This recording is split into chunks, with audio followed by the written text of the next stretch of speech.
News చూస్తున్నాం. ఢిల్లీలోని ప్రధాని నరేంద్ర మోదీ అధికారిక నివాసంలో ఆయన అధ్యక్షతన ఇవాళ ఉదయం 11 గంటలకు కేంద్ర కేబినెట్ సమావేశం జరగనుంది. అయితే ఈ భేటీలో కీలక నిర్ణయాలు తీసుకోబోతున్నట్లుగా తెలుస్తుంది. ఇక సమావేశంలో జాతీయ అంతర్జాతీయ సమస్యలపై ప్రధానంగా చర్చించనున్నట్లుగా సమాచారం. విధానపరమైన నిర్ణయాలు, అంతర్గత భద్రతా ఆందోళనలపై ప్రత్యేకంగా డిస్కషన్ చేయనున్నట్లుగా తెలుస్తుంది. ఇక అదేవిధంగా ప్రపంచవ్యాప్తంగా భౌగోళిక రాజకీయ ఉద్రిక్తతలు పెరుగుతున్న నేపథ్యంలో దేశీయంగా చేపట్టాల్సిన ప్రణాళికపై చర్చించి కీలక నిర్ణయాలు తీసుకోనున్నారు.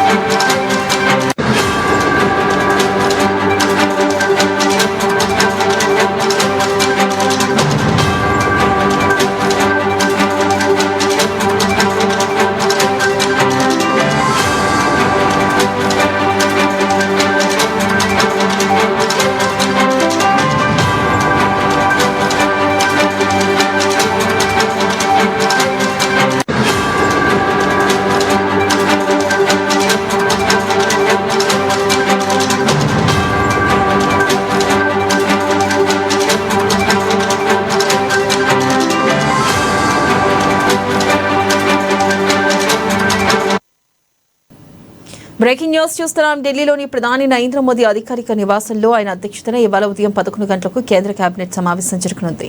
అయితే ఈ భేటీలో కీలక నిర్ణయాలు తీసుకోబోతున్నట్లుగా సమాచారం. దీనిపై మరింత సమాచారాన్ని మా బ్యూరో చీఫ్ కృష్ణమూర్తి అందిస్తారు. కృష్ణమూర్తి, చెప్పండి, ప్రధానంగా ఈ భేటీలో ఏ అంశాలపై చర్చించే అవకాశం ఉంది? అలాగే కీలకమైన నిర్ణయాలు ఏమైనా తీసుకుంటారా? అప్డేట్స్ ఏంటి? థ్యాంక్ యూ వెన్నెల. ఈరోజు కేబినెట్ మీటింగ్ కొంత కీలకమని చెప్పొచ్చు.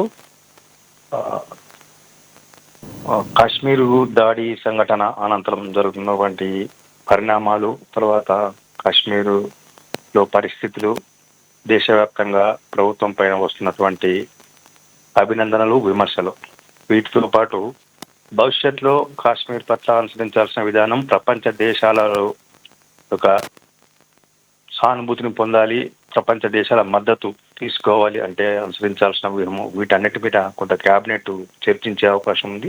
అంటే క్యాబినెట్లో ఇవన్నీ కీలకమైనది కాకపోయినప్పుడు దేశ భద్రత, దేశ రక్షణ, దేశ పౌరుల బాధ్యత కేంద్రం పైన ఉన్న నేపథ్యంలో ఈ అంశం మీదనే ప్రధానంగా చర్చించే అవకాశం ఉంది. దీనికి సంబంధించిన విషయంలో అంటే గడిచిన కొంతకాలంగా దేశంలో జరుగుతున్న పరిణామాలు, కాశ్మీర్ పట్ల వివరిస్తున్న తీరు, తర్వాత పాకిస్తాన్ పట్ల అనుసరించిన వ్యూహము, వీటన్నిటి విషయంలో కూడా ప్రధానమంత్రి నరేంద్ర మోడీతో పాటు కేంద్ర హోంశాఖ మంత్రి అమిత్ షా, రక్షణ శాఖ మంత్రి రాజ్నాథ్ సింగ్ తదితరులు క్యాబినెట్కు కొంత కూలంకషంగా వివరించే అవకాశం ఉంది. తర్వాత చేపట్టేటువంటి కార్యక్రమాలు, తీసుకునేటువంటి నిర్ణయాల విషయంలో కూడా కొంత చర్చించి కొన్ని కీలక నిర్ణయాలు తీసుకునే అవకాశం ఉంది. ఇదే సమయంలో దేశంలో అంటే రాబోయేటువంటి ఈ వర్షాకాలం ప్రారంభమైన నేపథ్యంలో అనుసరించాల్సిన విషయం, రైతాంగానికి సంబంధించిన విషయంలో చర్చించాల్సిన అంశం, ఎరువుల పంపిణీ తదితర అంశాల విషయంలో రాష్ట్రాల్లో కొరత లేకుండా తీసుకోవాల్సిన వీటికి సంబంధించిన విషయంలో కూడా కొంత చర్చించే అవకాశం, వ్యవసాయానికి సంబంధించినటువంటి ముఖ్యంగా అంటే విత్తనాలు, వీటి విషయంలో రైతాంగాన్ని చైతన్యం చేసే అంశం మీద కూడా కొంత కేంద్రం మా కేబినెట్ చర్చించే అవకాశం కనిపిస్తా ఉన్నాయి. Right Krishnamurthy, thank you.